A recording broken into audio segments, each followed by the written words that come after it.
salaam gars yi tey Moustapha Diop laa leen indil mu ngi def analyse bu am solo ci relation Sonko ak Diomaye mu ngi def ay révélation ci manœuvre yi nga xamante ni si opposition beeg ñi bokk ci pouvoir yi ñi leen di wooy ay alliés ñu ngi koy def ci suuf Moustapha Diop ñëwaat na ci def ci analyse bu am solo gars yi ñu teewlu vidéo bi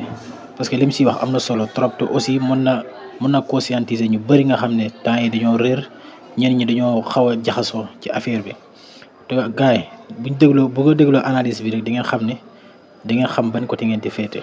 di nga xam Diomaye di nga xam Sonko parce que Moustapha Diop nag nekkul koo xam ne dañ koy nettali journaliste boo xamante ni c'est analyse am c'est des analyses pertinentes yoo xam ne day basé ci ay faits ak ay histoire ak li nga xamante ni si expérience bi am na ko gars yi ñu déglu vidéo bi kon. dëgg-dëgg jamono ji bari na li tubaab di tuddee ay manœuvres ak ay intrigues yoo xam ne. parfois dama naan ñu ko nekk di def est-ce que xalaat nañ un peu bis bu leen yàlla dimbale yàlla nañ ci yàlla musal ba ñu réussir seen loolu lan la mën a jural Sénégal naa ko jéem a expliquer léegi mais bala ñuy àgg foofu Safiatou da nga dema kii manœuvre et comment procède-t-il Safiatou dafa am des gens yoo xam ne mën nga leen tuddee des gens influents mën nga leen tuddee des personnalités yoo xam ne am na ci ñoo xam ne dañoo nekk dans la mouvance présidentielle maanaam ci camp pouvoir bi lañ bokk officiellement c'est des souteneurs du pouvoir am des gens yoo xam ne ils sont dans l'entourage de Bassirou Diomaye Faye ñooñu dafa am loo xam ne moom lañ bëgg di liggéey ñoom heure bu ñu xëyee ci loolu lañ nekk mooy pour ñoom le seul facteur de blocage pour ñu am lépp li nga xam ne bëgg nañ ko et quand je dis ça waxuma ay poste ak ay yooyu lépp li nga xam ne ñoom bëgg nañ ko ci wàllu privilège parce que Safiatou Sénégal de 1960 ba 2024 pouvoir yi fi jaar yépp da ngay jàpp benn affaire bu leer mooy c'est des pouvoirs yoo xam ne dañ doon def li ñu tuddee ay partage de privilèges ñun ñoo gagné ñun ñooy gouverner ñun ñooy nguuru en réalité mooy li ñuy tuddee partage de privilèges soo gisee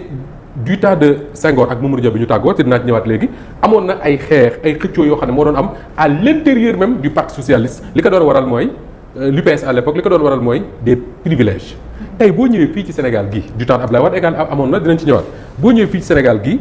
dafa am ñoo xam ne dañoo jàpp ne et ça c'est ce qu'ils disent aux Sénégalais tout le temps que ni Bassirou Diomaye Faye ku yaru la ku baax la amul benn problème dafa bëgg a boole Sénégalais yi dafa bëgg a boole unité bi dafa bëgg unir Sénégalais yi ñu nekk benn pour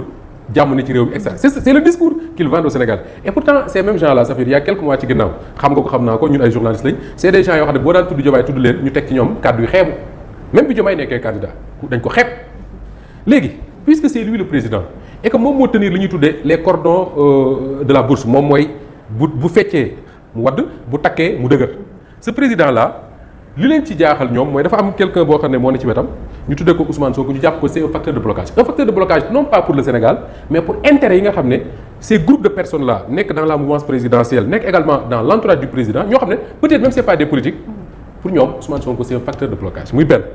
à côté de ça ñooñu li ñu bëgg donc mooy groupe googu ma lay wax mooy convaincre Bassirou Diomaye Faye mettre dans sa tête que ni en réalité Ousmane Sonko n'est pas la solution mais c'est en fait c'est le problème du Sénégal del déglu bu baax seen discours yi nit ça fait ma dama tàmm su ma dégloo nit ba mu wax ba pare damay jël sama temps ñëwaat dégluwaat sooy déglu souvent seen discours yi da nga ciy sentir benn chose mooy li ñu bëgg a wax mooy président ñi ngi lay lancer message bi mooy yow moom ku la bàyyee réew mi nga defar ko mais waa jii nii nga xam ne moo nekk à côté ñu koy woowee Ousmane Sonko di sa premier ministre moom c'est pas finalement lui la solution mais le problème muy benn soo jëlee ce groupe là nga teg leen à côté ça fait dafa beneen groupe boo xam ne day ñëw taxaw groupe boobu mooy le groupe constitué par ñi ñuy tuddee l'ancien ni ñu koy waxee sax l'ancien parti au pouvoir quand je dis l'ancien parti au pouvoir bëgguma wax rek APR parce que APR c'est un parti boo xam dafa gouverner Sénégal pendant 12 ans dem di opposé wu am na ñu bari ci ñoom ñoo xam ne ñu ngi opposé wu dignement et c'est leur mérite. et le Benno je dis l'APR. mais à côté de ça dafa am benn groupe boo xam ne moom moo nekkoon au cœur des affaires ñooñu ils ne veulent pas aller dans l'opposition def comme ay ñoom Pape Malick Ndour def comme ay ñoom Abdou Mbow ak ñeneen ak ñeneen opposé wu ils ne veulent pas faire ça ce qu'ils veulent ñoom mooy par des intrigues et des manœuvres ñu ñëwaat dans le cercle du pouvoir ces gens-là da nga ciy fekk des gens des politiques yoo xam ne dañoo bokk wala ñu bokkoon ci l'ancien parti au pouvoir da nga ciy fekk des hommes yoo xam ne dañuy wax ne ñoom c'est des gens de la société civile da nga ciy fekk ñoo xam ne ñu tuddee seen bopp des hommes d'affaires am ci ñoo xam ne dañu tuddee seen bopp des hommes de médias gis nga ñi constituer parti boobu parti boobu parce que j'appelle ça un parti parce que c'est un groupuscule boo xam ne tey il te donne l'impression d'être dans l'opposition mais seen rêve le plus fou n'est pas de s'opposer au pouvoir mais d'écarter quelqu'un boo xam ne dañu ko considérer comme un facteur de blocage et ce monsieur-là s'appelle Ousmane Sonko. boo gisee tout leur discours toutes leurs attaques li ñuy wax yépp cible bi benn doomu aadama la il s'appelle Ousmane Sonko du Bassirou Diomaye Faye du son gouvernement du le régime biy def intéressé wu leen même bu ñu waxee ne ñëw leen ñu manifester parce que dund gi dafa cher ñëw leen ñu manifester parce que courant bi dafa cher ñëw leen ñu manifester parce que dafa am ay dérives ñëw leen ñu manifester extra nga xam ne souvent c'est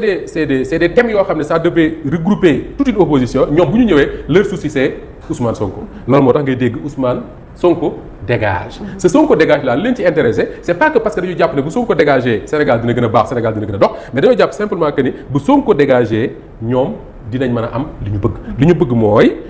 une recomposition de l'espace politique un président boo xam ne dañ koy esseler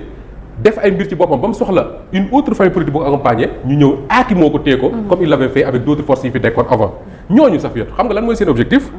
mooy dañu bëgg ni ñu koy waxee gëmloo Bassirou Diomaye Faye que ni ñoom ñoo gën a xam Ousmane Sonko que Bassirou Diomaye Faye lui-même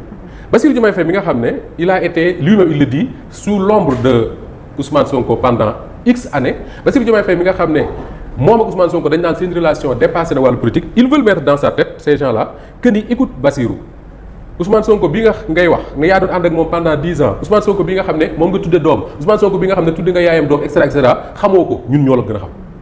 et ces gens-là Safiatou ñi nga xam ne ñooy les moins dangereux mooy ñiy wax ñu leen di dégg ñi nga xam ne da nga leen dégg ñu wax nga mën leen identifier mais y en a beaucoup yoo xam ne dañu ne ci suuf di def ay manœuvres di def ay intrigues ces gens-là daf may rappeler lu ma benn waaye doon wax mu ne ma du temps de Mamadou Dia ak Senghor même du temps de Abdoulaye Wade y avait des gens qui sont capables de faire même des bulletins de renseignement dem jox ko les autorités pour ne leen Safiatou Cissé ak Moustapha Diop nangam ak alors que ay kasaw kese la ces gens-là am na ci ñoo xam ne ils font tout pour avoir un contact avec le président de la République ils font tout pour parler avec lui parfois même nga dégg ñu ne woo naa diw wax ko nangam ne ko naka wax président souvent li ñuy wax ne wax naa ko diw naka wax président c'est des choses yoo xam ne jubluwu ci loolu essayer de convaincre ce président là qui s'appelle Bassirou Diomaye Faye que ni finalement ñoom ñoo ko gën a xam Ousmane Sonko que Bassirou Diomaye Faye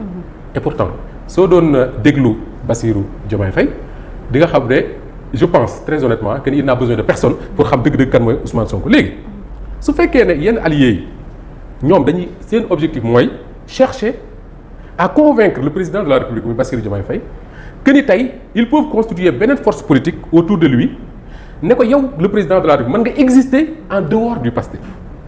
seen objectif seen je ne sais pas ba xam Safiatou yaa ngi def attention ci yenn discours yi ngay dégg ci réew mi c'est-à-dire que ce qu'ils veulent mooy convaincre le président de la République xaw ma dañu yaakaar ne c'est un homme qui n'est pas intelligent wala je ne sais pas wala ñoom ñoo gën a muus wala ñoom ñoo gën a xam Sénégal wala ñoom ñoo je ne sais pas mais en tout cas boo leen déglu seen objectif mooy convaincre ce président de la République là qui s'appelle Bassirou Diomaye Faye que ni que yow mën nga am une existence politique en dehors du Pastef parce que voilà un président boo xam ne dañ ko élire te nekkul chef de parti dañ ko élire mës ta gagner ab quartier waxuma la nag une commune Ndiaganiao bu mu fa xëccoo dañ ko gagner donc dañ ko élire te musul gagner dara musul chercher même à avoir une base politique boo xam ne wala de ce qu'ils veulent mooy le convaincre que ni écoutez ñun kat mën nañ la constituer une force politique autre que le Pastef boo seetloo Abdoulaye Wade bu mu jiitee Sénégal il y avait le PDS bi nga xam ne moom moo mené le combat pendant 26 ans pour yóbbu Wade au pouvoir mais ils ont réussi ñenn ñi à mettre dans la tête de Wade et des gens du PDS que ni sans alliés vous ne pouvez rien faire mënul tekkiwu leen dara Wade am fi benn CAP 21 boo xam ne pratiquement durant tout son règne CAP 21 boobu moo ko doon gunge bi Macky Sall nekkee président ils ont mis dans la tête des gens de l'APR et de Macky Sall lui-même que ni mënul gagner aucune élection sans une coalition ñu ne le Benno Bokk Yaakaar boobu daanaka da doon substituer wu à l'APR pendant tout le règne de Macky Sall avec Ousmane Sonko ak Bassirou Diomaye Faye c'est différent parce que dañu dem élection avec la coalition Diomaye président ñu génn ci élection yi Ousmane Sonko ne tiens ñun bu ñu gagné c'est pas la coalition Diomaye président mais c'est notre parti le PASTEF ñu ne nañ dem élection législative mu ne on va y aller avec les couleurs de notre parti on va y aller avec notre parti ku bëgg nag nga ñëw ñu dugal la et ce qui fait que tey le PASTEF c'est un parti qui est à l'Assemblée et non une coalition qui est à l'Assemblée et loolu les gens veulent mettre dans la tête du président que ni élection Sénégal il faut comme disait Barthélémy Diaz une coalition des coalitions pour pouvoir gagner donc il faut nga am une force politique autre que le PASTEF autour de toi parce que le PASTEF mënu ko contrôler Ousmane Sonko moo ko contrôler ñooñu Safiatou li ñu bëgg mooy lancer le président tout de suite dans une course prématurée et qui serait dangereuse pour le Sénégal mooy une course vers la présidentielle de 2029 def dans la tête de Diomaye Faye que ni coow li mooy da nga war a nekk candidat en 2029 pour wuti un deuxième mandat te loolu mënoo koo am parce que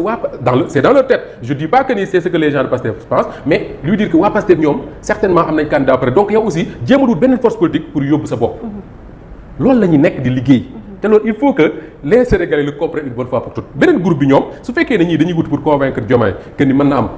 une existence politique en dehors de Pastef ce qui m'étonnerait beneen groupe bi ñoom mooy li may woowee les anciens privilégiés du pouvoir de Macky Sall ñoom dañuy jéem a convaincre Diomaye que ni réew mi jafe na de am na ñoo xam ne ci ñun yéen a ngeen ñuy topp arrêté ngeen fi ay hommes d'affaires yéen a ngi poursuivre diw ak diw mais diw ak diw yooyu ñooñu mën na leen a yombal ni ngeen yore seen réew mën nañoo fexe ba investisseurs yi ñëwaat mën nañoo fexe ba yenn jafe-jafe ngeen am ak FMI ak affaire yooyu ñu lijjanti ko c'est ça qu'ils veulent. waa gars yi kon moo ngi noonu ñoo ko déggandoo gars yi ñun jàpp nañu Diomaye moom du ma sa war donte nag affaire yi mën naa jaxasoo ñàkk bëgg gis-gis la rek ci côté Sonko ak Diomaye parce que kii day gisee ni kii gisee ni loolu kese la mais seen relation amul benn problème ñu bëri nag ñu ngi tiit ñii naan di jaxasoo loolu du ma sa am parce que Diomaye nekkul koo xam ne day bëgg a féete dans le mauvais côté de l'histoire bés bu trahiré loolu day des ci deretam des ci ay setam des ci famille bi nga xamante ne si moom ak dëkkam sax da ci marqué parce que nga xam ne kii moo njëkk a war moo def li nga xamante ne lu gën a salte ci histoire te loolu bu amoon yàlla maara deytaani Sénégal du ko fekkee parce que partenaires yeeg bailleurs yeeg ñëpp ay daw kon nag na leen di ñaanal rek waaw tax rafet njort xam ne Ousmane Sonko du nekk koo xam ne day dem responsabilité Diomaye di ko def